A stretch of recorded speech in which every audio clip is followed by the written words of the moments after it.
में नीतीश कुमार के नेतृत्व में लड़ी गई चुनावी लड़ाई का रिजल्ट आउट हो गया है। एनडीए ने ऐतिहासिक जीत दर्ज कर लालू के महागठबंधन को चारों खाने चित कर दिया है। अब बारी सरकार बनाने की है। पटना से लेकर दिल्ली तक के सियासी गलियारे में एक सवाल उठ रहा है कि बिहार का अगला सीएम कौन होगा। क्या नीतीश कुमार एक बार फिर मुख्यमंत्री होंगे? सूत्रों के मुताबिक बीजेपी के अंदर पार्टी का एक बड़ा खेमा नीतीश को सीएम नहीं बनाना चाहता था। नमस्कार, मैं खुशी चौधरी और आप देख रहे हैं एबीपी लाइव। क्या बीजेपी पहली बार अपना मुख्यमंत्री बना सकती है? क्या नीतीश कुमार की कुर्सी खतरे में है?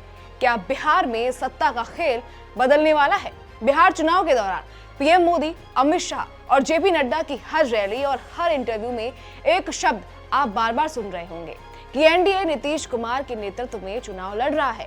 तो सवाल उठ रहा है कि फिर नीतीश कुमार को बदलने की आहट क्यों सुनाई दे रही है? दरअसल चुनाव के बाद सीटों के कोडिंग कई राज्यों में सीएम बदलवा चुका है, यानी सीटों के बदले गणित से सीएम चेहरे बदलते रहे हैं। बिहार के रिजल्ट को देखेंगे तो कुल 243 सीट में से एनडीए को 202 सीटें मिली, जिसमें बीजेपी 89 सीटों के साथ सबसे बड़ी पार्टी बनकर उभरी।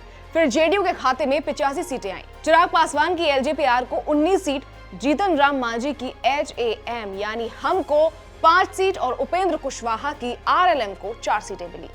बहुमत चाहिए 122 और एनडीए के पास है 202, लेकिन असली गणित अब आता है।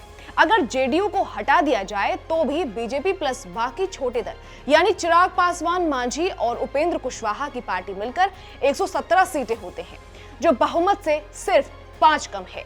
और उधर आरजेडी के पास सिर्फ 25 सीट है। मतलब नीतीश चाहे तो भी इस बार वापस आरजेडी के पास नहीं जा सकते, और गए तो जेडीयू में टूट का खतरा ज्यादा नीतीश के लिए ही है।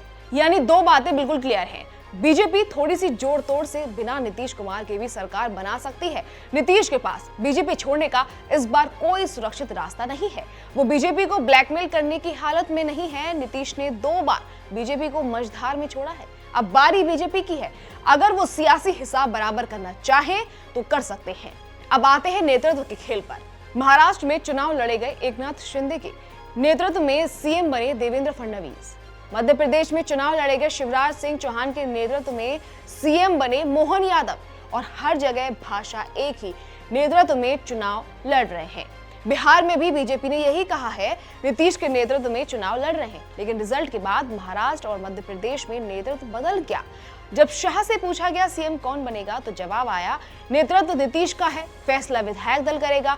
यानी वही पुरानी क्रोनोलॉजी। अब सवाल उठ रहा है कि क्या बिहार में मध्य प्रदेश और महाराष्ट्र वाला मॉडल दोहराया जाएगा?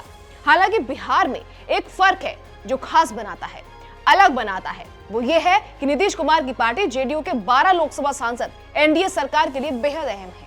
दिल्ली में भी उनकी जरूरत है, सिर्फ पटना में नहीं, क्योंकि पटना में गणित बिगड़ा तो असर दिल्ली तक होगा।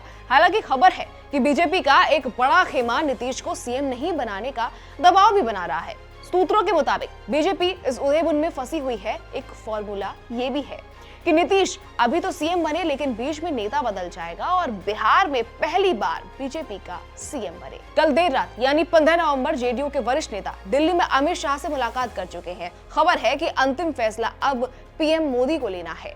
बिहार का सीएम कौन होगा, इसका फैसला अगले कुछ घंटों में होने की संभावना है। अब इसको लेकर आप क्या कहेंगे, कमेंट करके जरूर बताइएगा।